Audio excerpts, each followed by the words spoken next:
asalaamaaleykum waa mbokku internautes yi ak ñi ñuy suivre si site bi nga xam ne moom mooy Wassare News ak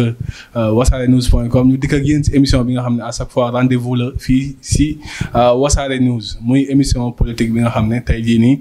dañoo am invité bu spécial invité bi nga xam ne tey jii dañuy def débriefing ak li fi jot a xew muy élection yi ñu génn muy élection législative yi ki gagné kan lañ gagné ak ki nar a rejoindre li nga xam ne moom mooy Benno Bokk Yaakaar kan la nar a doon Benno Bokk Yaakaar dañuy am li nga xam ne mooy majorité absolue wala duñ ko am nañ ko wala amuñu ko tey ñu dalal si ki nga xam ne journaliste la comme man dama koy bàyyi mu présenté wu ak ñi nga xam ne ñoom ñooy suñu mbokk internautes yi Maty ñu ngi lay dalal. maa ngi lay remercier bu baax a baax Omar maa ngi remercier aussi toute l'équipe de Wassare News maa ngi remercier aussi di tatagal ñëpp ñi nga xam ne actuellement ni ñu ngi connecté aussi Wassare News pour di seetaan. Maty il faut nga nekk à l'aise nag. je suis à l'aise xam naa yow à l'aise nga mus a nekk si say émission. je suis à l'aise. waaw nekkal à l'aise ñi nga xam ne xamuñu Maty Sarr Niang am na ñu ko ràññee bu baax a baax ñi ràññee ko ci Facebook ak ci réseaux sociaux mu def liggéey bu am solo di joxe information yi nga xam ne à chaque fois nit ñi duñ ko toppee dañuy am information yu wér te wóor Maty Sarr Niang ñi la xamul ci Wassare News xam naa Sénégal xam nañ la mais internet Wassare News xamuñu la présenté wul nga wax yaay kan fi nga jaar. Bon, Omar, wax sa bopp nag dafa yomb mais juste retenir que je m'appelle Maty Sarr Niang, une jeune fille habitant dans la banlieue dakaroise, précisément à Pikine. Aussi, koo xamante ni elle a fait toutes ses humanités à Pikine, jamais déménagé, suis pikinoise et je l'assume. Aussi, journaliste de formation, mais quand même reconvertie en secrétaire administrative et financière dans une boîte au niveau de la rue Tolbiac, précisément au centre-ville Dakar. mais terewul loolu ba léegi journaliste laa lay considérer parce que yaa ngi def si liggéey journaliste ba léegi. waaw c'est le en fait y a de ces métiers yoo xamante ne on peut les appeler des métiers de passion malgré que boo demee ba nekk dans autre chose munoo leen bàyyi parce que day dem dafa mel dafa nekk ci sa ADN. c'est ce qui m'est arrivé avec le journalisme et au passage aussi maa ngi remercier tous mes fidèles abonnés yi nga xam ne du matin au soir su ma connecté wul sax ils m'appellent au téléphone pour me demander si tout va bien pourquoi je suis pas encore en ligne. macha allah léegi da nga bokk si quotidien yi nga xam ne ñoom ñoo lay suivre Maty Sarr bala ñoo dugg si actualité en ce moment dañuy waxtaan tuuti si sa vie gis nañ ne doon nga liggéey li nga xam ne moom mooy Pikine mooy scène Pikine bi Pikine en direct. En direct de Pikine. noo doon dundee journalisme au niveau de la banlieue gis nañ ni banlieue dafa metti liggéey trop à chaque fois surtout jigéen si milieu médiatique nan nga dundee loolu. waaw Omar c'est pas quelque chose d'évident mais dafa am ñaari mbir yoo xamante ni depuis toute petite dama daan dégg mag ñi di ko waxtaanee te dafa nekk sama arme de guerre loolu moo may dimbali depuis mooy juddu bu rëy ndey ak baay rek ñoo koy mën a utal doom mais fulla ak fayda boroom te itam ñaareel bi mooy s'il y a une valeur sûre qu'il ne faut jamais hypothéquer dans la vie c'est la dignité muy maanaam ngor kenn du ko tayle ci dara ñaar yooyu nag depuis bi ma ko maîtriser ba léegi lépp loo xam ne dama ciy dugg rek fulla laa ciy jiital ak ngor moo tax nag que ça soit dans la banlieue ou bien que ça soit en ville ou bien partout d'ailleurs fépp fu mën ci nekk rek déjà les gens me vouent du respect et de la considération d'ailleurs ça le mot linguère bi ngay faral di dégg plus souvent la linguère waaw dama koy gis la linguère boobu noonu dañ ko tàmmoon di ma ko dàkkanteel ba finalement c'est devenu un surnom que je peux plus m'en passer. waaw macha allah gis nañ ni wax nga lu am solo parce que journalisme en ce moment nii dafa nekk métier ba nga xam ne jigéen ñi duñ ci nekk à l'aise trop parce que yaa ma gën a xam y a des coups bas y a des coups yoo xam ne yow da nga koy recevoir à chaque fois ñu ngi siy waxtaan sànq rek mais duñ génnee si sa côté vie privée si sa côté vie réseaux sociaux dañuy waxtaan tout si da ngay suivre bu baax li nga xam ne moom mooy actualité politique du Sénégal. gis nañ tey jii nii kii di instant bi ñuy def li nga xam ne moom mooy émission bi Pape Diop dafa nar a def benn déclaration ñii ne dafay rejoindre ñii ne du rejoindre yow nan nga jàngatee posture bi Pape Diop am ba nit ñu bëri xalaat ne Pape Diop instant bi day dem rejoindre li nga xam ne moom mooy Benno Bokk Yaakaar te bañee opposition la demee élection législative yi. waaw xam nga Omar yàlla dafa def nag dunduñu 100 ans mais naan nañ tamit ci téeméeri potu ndaal su may waxee loolu maanaam dëkk bi li fi jot a xew yëpp depuis le début wala depuis bi ñu ràññeetle ba léegi ñu ngi koy suivre de très près. waaw yàlla def na tamit jàng nañ yor nañ xel di xalaat. Pape Diop dans le Benno Bokk Yaakaar sérieusement c'est pas une information wax dëgg ne yàlla man je me dis que c'est pas du tout surprenant parce que ku yàgg a topp actualité politique sénégalaise bi da ngay gis ni que yàgg na di def clin d'œil au président de la République pour mu kii nii pour mu dalal ko ci gouvernement bi wala mu boole ko ci régime bi xëy na peut-être nag Macky Sall dafa jàppoon peut-être que voilà Pape Diop c'est fini et que amatul dara lu mu ko mën a apporter ci kii bi ci terrain politique bi moom moo taxoon xëy na boobu ba tey mënu ko woon tàllal loxo maintenant dañoo nekk dans une phase décisive boo xamante ni Pape Diop dafa bokk ci ñi nga xam ne actuellement nii lii naan dafa toll ci jànk boo xam ni dafa mature moom mooy bañ. waaw léegi nag comme nag li ñuy naan ay boo tolloo foo xamante ni ku doon ut fu mu fanaan. ak koo xam ne jamono ji dafa bëgg ku ko wéttali te jël buntu du leen boole. te looloo dal actuellement ni Benno Bokk Yaakaar ak le président Pape Diop. donc voilà instant bii nag bu njëkk ba xëy na da doon dem mënoon na dem sans pour autant mu am benn exigence buñ ciy def mais actuellement nii lu mu laaj dan ko koy defal parce que actuellement nii Benno Bokk Yaakaar a besoin de lui pour avoir au moins benn majorité bi au niveau de l'Assemblée nationale parce que tamit élection yi gis na nu mu demee et sérieusement ça n'a pas été du tout très rose ci côté Benno Bokk Yaakaar. waaw je pense que ni comme li nga waxee noonu Pape Diop amatul lu muy ñàkk li nga xam ne moom mooy ci politique au niveau du Sénégal mais ñu bëri bi ma xoolee seen commentaire ci publication bi ma def sànq ne Pape Diop day rejoindre li nga xam ne moom mooy le camp présidentiel ñu bëri dañ ko jàppee trahison parce que nee nañ du fekkoon dafa bëgg a dem mënoon na ko wax au début créer li nga xam ne moom mooy coalition mu bañ a mele li nga xam ne moom mooy opposition bi ci bañeelam parce que tey jii nii bi ñuy def calcul bi sax 82 le Benno Bokk Yaakaaram mais dañoo ne 83 boole ko ci biir instant bii nii population bi ak Pape Diop nan lañ nar a dundee li des ci kiiwam. waaw dundee dara ndax boo dee xool tamit sérieusement Pape Diop boo xoolee nombre d'électeurs yi nga xam ne ñoom ñoo ko voteel c'est un parti boo xamante ne c'est un parti national et international da ngay xam ne carrément que ni peut-être 1 à 2 voix yi mu doon récolter un peu partout ñooñu noonu ay électeurs yu fidèles lañ. Cela veut dire que donc moom bu dee dem ñooñu je pense pas que dinañ ko mere. ndax ñooñu ay électorat boo xamante ni daf leen maîtriser ndax tamit parti la boo xamante ni mu ngi judd en 2012 boo ko gis-gis donc 10 ans d'existence la def su demee ba di mën a am ay 56 000 et quelques voix national et international cela veut dire que ni donc c'est un parti qu'on peut considérer vraiment comme un parti qui est en déclin donc ñi nga xamante ni ñoom ñoo voté pour le président Pape Diop ce sont des gens yoo xamante ni soit par vote affectif la wala mu am loo xamante ni seq na ko ak ñoom ni ki teraanga. kon Pape Diop na duñ ko jàppee comme Idrissa Seck narul naax saay daal parce que gis nañ ni Macky Sall du fekkee deful 3e mandat 2 ans moo ko dese kon Pape Diop mënoon naa bokk ñiy laaj li nga xam ne moom mooy Sénégal 2024 du demee ba Pape Diop rejoindre instant bii nii dañ daan kenn fi ne muy Ousmane Sonko. non mais xam nga Pape Diop nag sérieusement nag il faut l'accepter hein. c'est pas koo xamante ni am na benn pesanteur boo xamante ni mën na peser sur la balance face à Macky Sall bu ñu doon dem ci benn élection la preuve en est que gis nga élection législative yi nu mu demee boo xoolee sax élection locale yi passé rek maire boo ko gis-gis sax est-ce que di nga ko dégg. non am na. léegi élection législative yi nga ñëw gis nga moom seulement tête de liste bi moom moo génn cela veut dire que donc plus fort reste à plus forte raison donc amul moom benn pesanteur boo xamante ni mën na peser sur la balance face à. c'est-à-dire moom léegi amul comme ni nga ko waxee rek amul lu mu ñàkk. waaw amu ci nekk ci biir nekk ci biti. waaw amu ci yàq coupe defar daal moom instant si langue politique bi. waaw comme waaw dañuy génn tuuti si Pape Diop parce que tey jii nii dañuy ñëw si li nga xam ne moom mooy résultat élection législative yi ñu génn. parce que bi ñu joxee résultat bi ba pare ay Maître El Hadji Diouf ay Mimi Touré dañoo dem seen siège di fecci di maanaam di fêter seen victoire. doo xoolee 2017 ñoom dañoo def benn recul bu am solo parce que 125 députés lañ jógee. ñëw 82. loolu nan nga ko jàngatee si ñoom seen attitude ak seen comportement vis-à-vis de l'opposition vis-à-vis d'eux-mêmes. xam nga nag c'est dafa nekk mbir boo xam ne sérieusement man. ay ree la ma def. xam naa nag waa ak fecc Maître El Hadji Diouf nee na ñoom ñoo gagné de. non bay tëb. wallaay seen fecc bi sax moo ma def ay ree mais seulement que j'ai compris que ni prise de conscience bi nga xamante ni moom laa doon xaar sur le régime en place malheureusement. am na ñu naan nga baal ma am na ñu naan guerre de communication la dañuy essayer jouer sur la tête de l'opposition. waaw non wane ne opposition ñoom. liñ am ak défaite bi ñu am.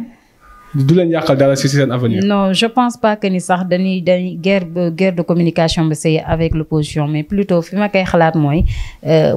maanaam seen conscience ñoom lañ bëgg a dalal ñoom. dalal seen conscience. comme quoi dañuy nax seen bopp dañuy mën na fa boobu. maanaam dañoo jël ndox bu tàng bi def ci suukar. waaw voilà dana bëgg xëy na peut-être def seen bopp comme quoi que ni tout n'est pas encore perdu. ok loolu dañuy jéem a dund mais malheureusement nag su doon may ñoom au lieu may jéem a focaliser wu ba tey di def des ripostes à chaque fois que l'opposition sort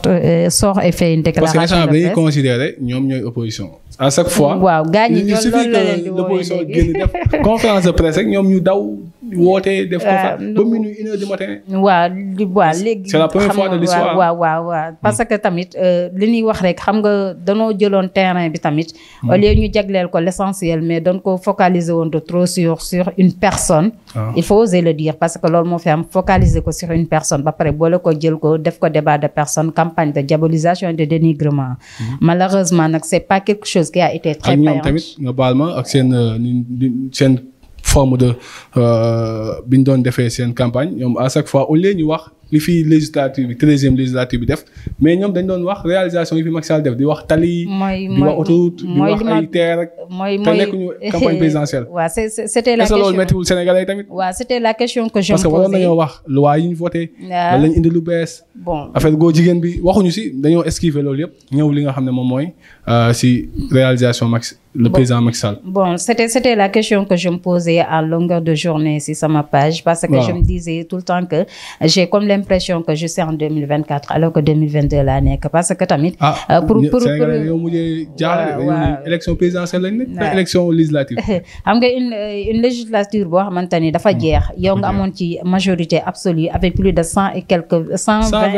voilà 125 députés. Cela veut dire que ni donc yow loi boo bëggoon jàllale mën nga ko jàllale. que ça soit mu nekk un projet de loi wala mu nekk une proposition de loi. Cette législature il passer en longueur de journée si seen campagne à nous dire que voter pour Benno Bokk Yaakaar parce que Macky Sall a fait ceci parce que Macky Sall a fait cela alors que Macky Sall il n'est pas candidat. Cela veut dire que donc ñoom li ma naan politique année 1960 yi moom moo révolu bu njëkk ba. nit ñi da nga leen daan wax. pour nga convaincre leen si ay wax dafay yomb ndax boobu politique daanaka benn genre mythe la woon mais malheureusement léegi tout est tellement démystifié que ni lépp loo xamante ni nit ñi dañ leen ko wax yàlla sa borom xel yi lay waxal te actuellement nii yàlla def na ni wax dëgg neex yàlla à travers le monde ñi nga xamante ni seen xel yi jëriñu leen xalaat bëriwul loolu moom moo tax nit ñi lépp loo leen di wax dafa war a nekk quelque chose boo xam ne dafay de convaincant. Et malheureusement pour ñoom tamit soit c'est le bilan de Macky Sall soit c'est le débat sur Ousmane Sonko et malheureusement les Sénégalais ont compris que ñaari enjeux yooyu noonu yëpp ce n'est pas l'objet d'une législature xëy na peut-être loolu moom moo tax ñoom ñu jógee de 125 dal si ba 82 au lieu d'en tirer les conséquences nag ils passent tout leur temps à jubiler et ça ba léegi sax ñoom dañuy continuer comme conséquence ni mu ko defee démb dalaat li nga xam ne moom mooy si Ousmane Sonko dalaat tamit si waa Pastef ak Wallu instant bi ñoom lan la ñu waroon def du fekkoon yow en tant que analyste lan nga leen doon conseil ñu def ko mun a bu fekkee sax le président Macky Sall de déposer 3e candidature ñoom lan la ñu war a mun a def pour gagner waat la sympathie des Sénégalais ou bien gagner tamit li nga xam ne l'électorat sénégalais parce que doo xoolee dans le cadre général ñoom perdre nañ li nga xam ne moom mooy les bases mooy ay Dakar. les grandes villes waaw les grandes villes. parce que foofu doo nekkoon États-Unis à ce moment dañ naan fii mooy les grands électeurs ñoom perdre nañ foofu nan la ñu war a def ñoom. Ouais, j'ai l'habitude de le dire xam nga peut-être que je partage pas tout le temps les points de vue de Yérim Seck mais si élection locale yi bu mu jàllee dafa am benn partie yi ci benn kii bu mu doon def plateau bu mu doon def bu ma jàpp là où disait que là où il y a l'électorat intelligent Macky Sall les a perdus. yëpp la perdu. Voilà et loolu dafa mat a bàyyi xel du question nag stigmatisation wala di wax ne ñi voter Macky Sall ñoom kii wuñu quoi que amuñu xel mais seulement que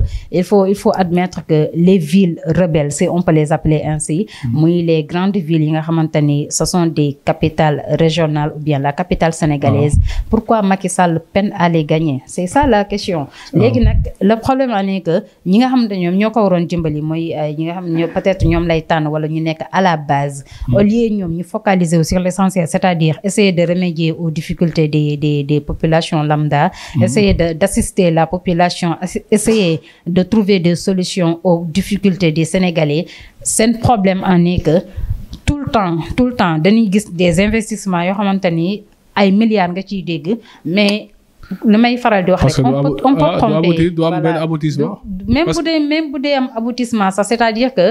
mën na ne Omar comme par exemple li mu sol ñu indil la benn facture boo xam ne dañ la naan 500000 la. nga def évaluation nga gis que ni lii dans les normes sax yow boo duggee si biir marché bi moins de 200. moins de 200 c'est-à-dire surfacturation. surfacturation bu flagrant boo xam ne sénégalais dañuy dem ba. c'est ça léegi ak détournement d'objectif yooyu noonu yëpp di am tamit nga ne lii fii la war a dem mu dem fa sa des loolu noonu yëpp sénégalais yi di ko gis di ko dund mu nekk loo xam daf leen di metti ñi siy xaar ay éclaircissement mais au lieu ngeen ñëw wax ci loolu noonu wala ñu wax si dund bu cher bii nii jéem bu fekkee comme ni ko jëlee comme actuellement disant que c'est un contexte ils doivent changer leur forme de communication c'est ça. waaw je dirais même pas la forme et le fond yëpp dañ ko war a changer parce que tamit seen objectif. parce que instant bi ñoom dañuy def tapasserie xam nga. non di saagante. waaw te ñoom ñoo yor ku yor rek yow yaa war a convaincre. waaw parce que borom caq war tax xeex ak borom baatu neen waaw te itam boo yoree dara ma bëgg ko waroo maa fekk si li nga xamante ni moom dynamique boobu laa nekkee mais yow dynamique bi nga xamante ni téye woon nga ko ba nit ñi wóolu la di la jox ngay doxal ci loolu nga war a nekk mais malheureusement on a vu que ni depuis 2017 la politique sénégalaise est devenue tellement sale avec des débats de personnes en longueur de journée am diw indil diw xëccal diw ñoddil diw alors que les sénégalais en ont marre parce que buñ dee xool tamit sérieusement ñoom logique pour logique rek buñ xoolee que ni dynamique boobu bi ñu ko jógtee ba tey non seulement seeni électorat dafa wàññeeku secondo tamit beaucoup de sénégalais dañ leen tourner le dos loolu rek waroon na tax ñu xam ne carrément stratégie bi élection locale yi la wàcce ñëw ba ci élection législative yi waaw mais xam nga Omar foofu noonu sax li tax ma ne la prise de conscience dafa jot ci ñoom muy élection locale yi boo dee xool zone bu ci mel ni Guédiawaye zone bu ci mel ni Pikine zone bu ci mel ni Kër Massar Dakar et sa banlieue je dirais da nga doon gis élection locale yi passé ay 1000 et quelques voix nga doon dégg ay écart mais cette fois-ci da nga gis bu dee Dakar département avec ses 19 communes nga jël y a plus de 100 000 voix d'écart nga ñëw Guédiawaye y a plus de 20 000 voix d'écart nga ñëw Kër Massar y a plus de 10 000 voix d'écart loolu noonu boo ko dee gis koo xamante ni en moins de 6 mois voire 7 mois rek ci la jógee 1000 dem ba 10 000 di la ko doubler war nga xam ni vraiment l'heure est grave. y a problème. moo tax ma ne la gis nga seen jubilé boobu ñu doon def ak et tout ça. c'est juste pour camoufler. jubilé bi dama mujjee jaaxal. parce que tey jii nii moom dañuy en tant que sénégalais. en tant que koo xam ne xam na li xew. non nga gis les choses reculent. yow sax dooy xool yow sax dooy jàng. nga gis sa moyen di reculer da ngay. mooy li ma la moo tax ma ne la soit prise de conscience lan war a def wala tamit instant yi def nañ prise de conscience mais dañuy camoufler li nga xamante ni moom mooy défaite bi nga xam ni jël nañ ko mais dire que ni ils sont majoritaires de 125 à 82. sérieusement y a pas pire aveugle que celui qui regarde et refuse de voir. waaw comme ñëw nañ si dans le cadre général ñëw si seen jubilé bi. comme que Pikine nga dëkk il faut ñu waxtaanee Pikine nag Pikine nga dëkk te man tamit Pikine laa dëkk. le département gis nañu Pikine élection locale yi c' était la seule département boo nga xam ne Macky Sall a ravagé tout muy Djiddah Thiaroye Kaw muy ville de Pikine muy alentour yi Pikine Est Pikine Ouest mais dañoo gis avec Mame Diarra Fam et sa clique ñoom dañoo remontada mu nekk jaaxal na sax man sama waa koñ parce que école yi Macky Sall doon gagné dans le temps ay CM Djiddah Thiaroye Kaw ak école 27. dañ leen fa dóor complètement loolu man jaaxal na ma quoi. xam nga man ñii sax si panel départemental bu Pikine bi ma bokk je leur avais posé la question. mais c'est une question boo xam peut-être xaw ma consigne lan leen jox pour ñu bañ see. parce que Mamadou Gueye moo fa nekk. xam nga Mamadou Gueye Issakha Diop. bon je pense que sur les 12 communes du département de Pikine durant les locales Macky avait gagné Djiddah Thiaroye Kaw Pikine Est avec Issakha Diop. Pikine Nord avec Amadou Diarra. Dalifort avec Baye Mbaye Mbengue. et Diamaguène ay kii ni la commune de Mbao avec Abdou Karim Sall. mais yi si des yëpp c'était entre les mains de l'opposition mais ñoom boo dee xool tamit commune de Mbao ak commune Dalifort ak Djiddah Thiaroye Kaw gagné woon nañ ci local yi ak benn écart bu considérable léegi nag ci législative yi da ngay gis ni même ceux qui ont été investis ils ont été battus dans leur centre de vote et dans leur bureau de vote ñi nga xamante ni ils avaient gagné au la waaw comme Mamadou Gueye même Abdou Karim Sall même Abdou Karim Sall nga xamante ni il avait gagné tamit haut la main ak même Dalifort moom y avait même pas de combat ci local yi mais ci législative yi da ngay gis ne carrément ñoom tamit ils ont été laminés léegi nag mooy question bi ma leen doon laaj la question que j'avais posée c'était pourquoi durant les locales ñi nga xamante ni ils ont été investis ils ont gagné mais si législative yi waxuma ñu gagné parce que contexte yi élection yi du benn mais au moins ñu am mainmise c'est-à-dire maîtriser seen électorat ba nga xamante ni ceux qui avaient voté pour ñoom ci local yi ñu mën leen jox consigne ñu mën leen a voter laat ci législative c'est-à-dire même bu fekkee dañuy perdre mais au moins du am benn du seen bureau de vote duñ ko perte seen centre de vote duñ ko perte parce que xaalis bi ñu fa dugal ak même au-delà de xaalis c'est parce que tamit politique base la te boo def politique nga am base c'est-à-dire que base boo ko amee mooy ñi nga xamante ni danga leen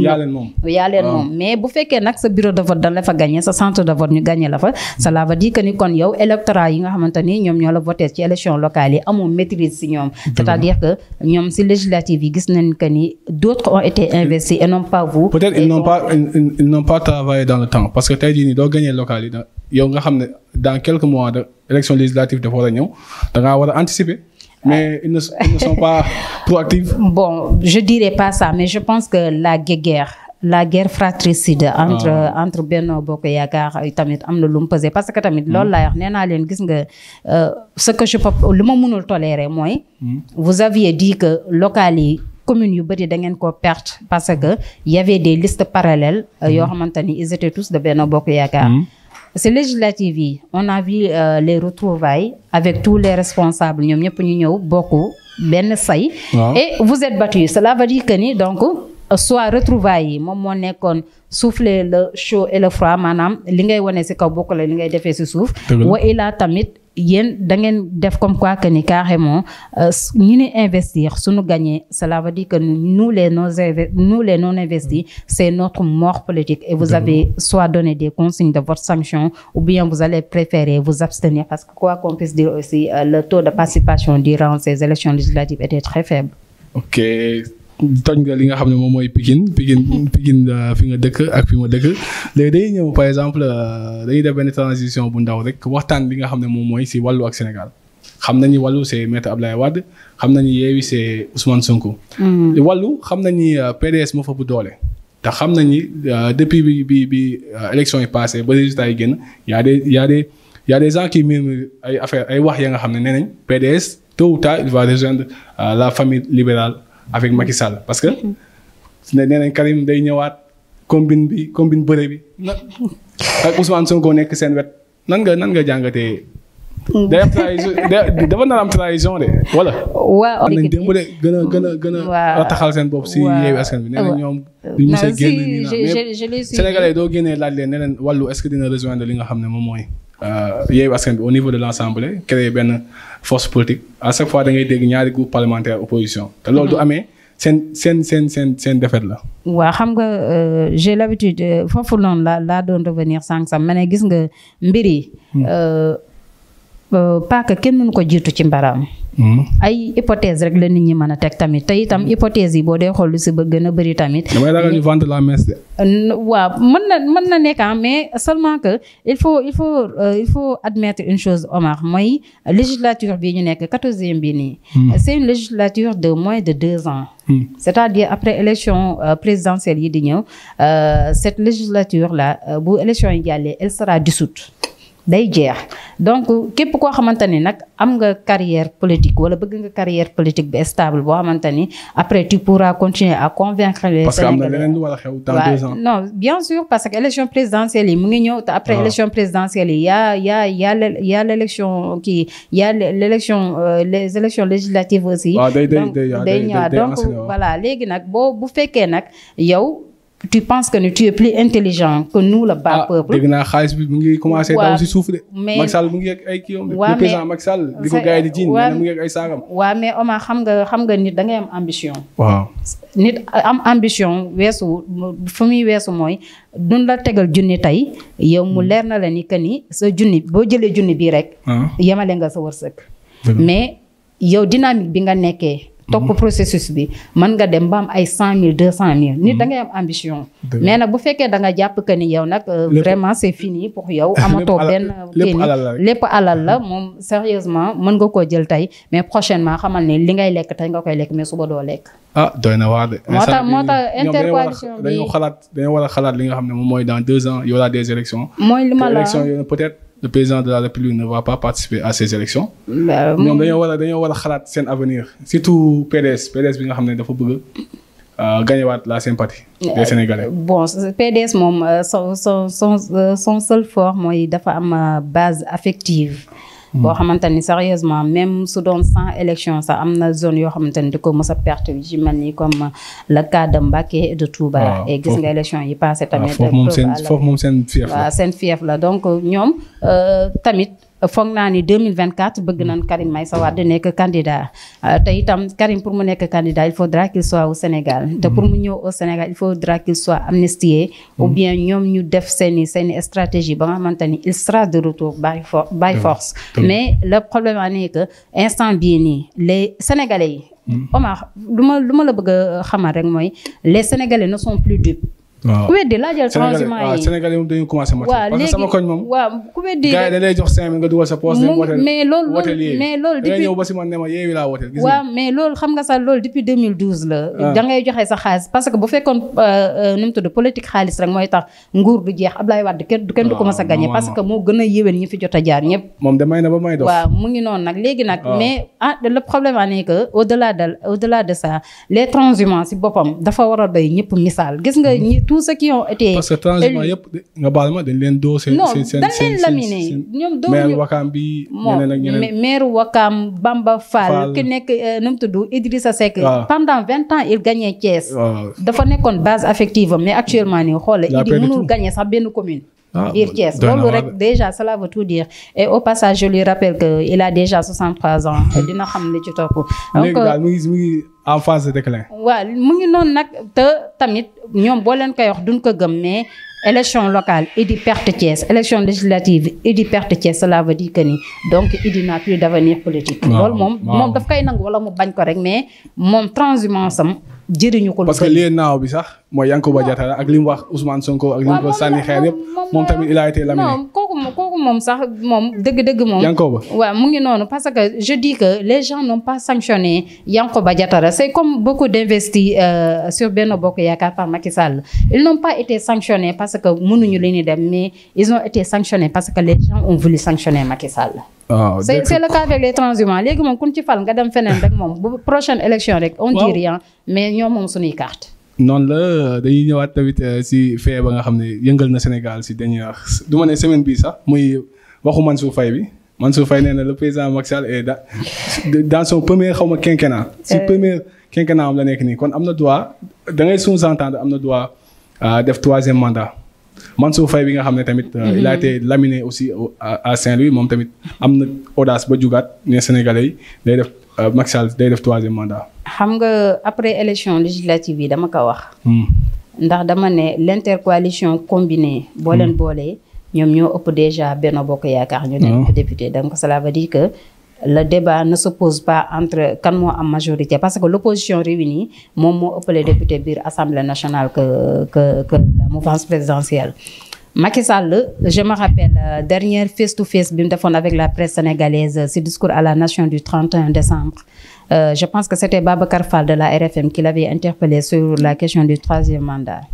Il avait carrément dit que du wax oui du wax non parce que bu nee waaw ñi mu tànn dootuñu liggéey ndax xëccoo posture su ne déedéet dëkk bi tamit duñ tal liggéey ndax ku nekk day nekk fii nii di alimenter xam nga problème mu mandat bi mais Omar on n'a pas besoin d'être analyste politique on n'a pas besoin aussi de faire des études en sciences juridiques xam nga sciences politiques ak yooyu il suffit juste de regarder les tendances nga xamante ni carrément le problème du 3e mandat et léegi moom kenn waratu ko waxati Sénégal waratuñ ko wax xam nga la moo tax les Sénégalais ont déjà réglé ce problème Sénégalais yi à travers les urnes. on fait waaw ñoom wan nañ ni Macky Sall carrément que ni ça vaut plus la peine que nga ni naan waaw. parce que moom day gën a am avenir moom day gën a am avenir du fekkee proposé na benn si biiram. moom du boobaa day gën a apaiser li nga xam ne mooy élection yi te du boobaa tam dina am avenir bi mu bëgg. côté international dina ko gën a am. mais PDS c'est ça son problème PDS loolu moom moo tax actuellement nii Alkali Massamba sunu maam jooju Abdoulaye Wade ñu ngi koy ñaanal yàlla mu gudd fan mais le PDS c'est Abdoulaye Wade. parce que actuellement nii moom rek moo ko tenir.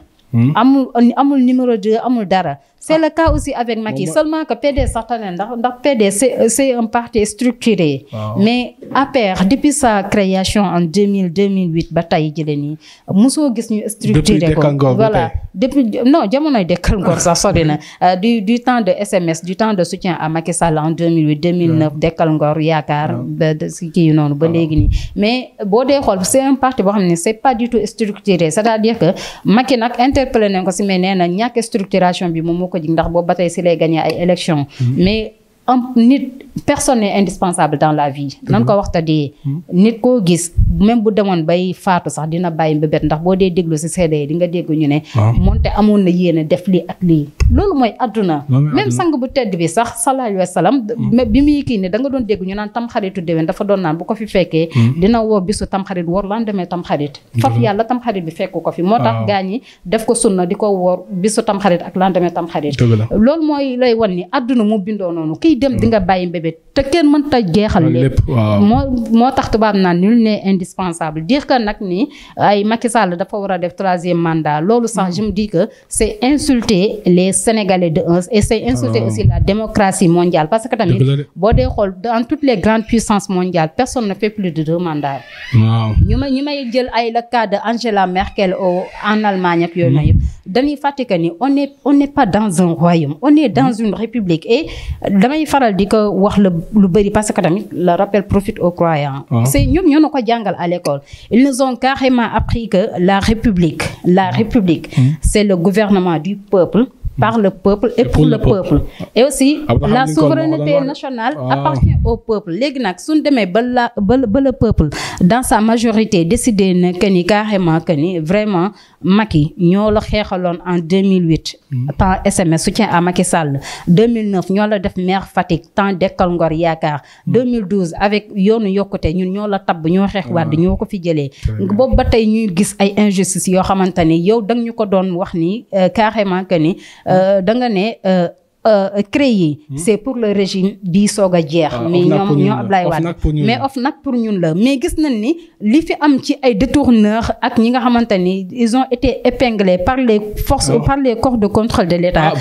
depuis régime day am ba tey kenn musul gis li et pire dans tout ça mooy amul keneen kuñ ci jàpp non Karim moom dañ koy yem te li gën a mais li ci gën a metti mooy Karim milliards yi nga xamante ni ils avaient dit 1000 milliards presque le quart du budget national mais boobu ba tey gisoo ba 1 franc boo xamante ni indi noonu ko ne la fii ni compte Monaco tout ça tudd ko mais rien du tout léegi nag yow régime yow askan boobu jëloon la xeexal la y avait eu même 13 voire 14 morts en 2011 si pré-campagne électorale bi voilà léegi yow pour le respect même de la mémoire de tous ces gens là rek yow waroo te ñooñu ñëpp li taxoon ñu dee mooy doon wax que ni 3e mandat ak quart bloquant bi Ablaye Wade bëggoon dugal du fi am léegi nag suñ demee ba ñooñu xeex ñooñu yëpp ñoom ñoo taxawaat te jëlee nii ne la ñoo bëggatuñu man de wax dëgg ne yàlla su doon may Macky Sall je parle même pas des autres parce que tamit moom am na benn kii bu mu waxoon que ni moom instant yi ni mandat présidentiel ni mu ko jàppee comme julli it la ko jàppee te julli it premier rakk bi juróom-ñaari kàbbar ngay def ñaareelu rakk bi juróomi kàbbar soo paree looy def da ngay toog sëlmal su doon may moom loolu mu waxoon si dynamique boobu lay nekk comme ça il sortira par la grande porte et non pas écouter ces opportunistes ou bien ces transhumants yi nga xamante ni comme ni mu koy waxee ku dugg si guuta ñoo la ci dugal te bu méttee ñooy njëkk a daw dëgg la kàddu gi rafet na li duuf mënul xëcc ci ni li duuf si nag bi yëpp mënul xëcc ci ni macha allah xam nañ tu es très pertinente macha allah ni ngay analyser au niveau des réseaux sociaux tey loolu nga jëmmal si plateau bi xam naa ni dañuy dagg nii rek xam naa da nga fiy ñëwaat ñu defaat beneen bu dàq bi xam naa ni après rek incha allah lii moo nekkoon seen émission bu mag bi émission CV di leen jox dig daje ba beneen yoon bàyyi ko rek mu tàggatoo ak mbokk internetu Wassare News ak suñu site bu mag bi nga xam ne ñëpp a ngi koy waxtaanee muy wassarenews.com nga tàggatoo gaay. Merci beaucoup Omar, je te remercie vraiment du fond du cœur d'avoir porté ton choix sur ma modeste personne parce que j'ai l'habitude de le dire, je suis une personne naturelle duma dara tekkiwuma dara seulement que nit ñi ñoo ma jox benn considération bi rek et maa ngi lay remercier aussi ci loolu noonu aussi je remercie aussi sunu caméraman yi nga xamante ni depuis sànq ñu ngi toog di assurer la bonne qualité de l'image maa ngi leen di nuyu di leen tatagal ñoom itam bu baax a baax di remercier aussi tous ceux qui kenn ki jéeme la kenn ki Ibrahima amaguñ jabar. Ah d'accord. loolu lijjantal leen rek. am benn problème bu gënee te yomb rek yàlla na leen ko yàlla defal. Donc maa ngi leen di remercier ñoom tam bu baax a baax di remercier aussi tout le personnel que j'ai trouvé ici un personnel très accueillant et très chaleureux maa ngi leen di nuyu ñoom tam bu baax di remercier aussi tous ceux qui sont connectés sur wassare.news di nu seetaan actuellement nii di leen xamal rek que ni lu ci jub rek ngeen xamante ni ndimbalu sunu borom la lu ci dëng rek ngeen baal ma ko te xam ni c'est une personne naturelle et ordinaire qui a été au micro maa ngi leen di remercier bu baax ba je vous dis à la prochaine fois.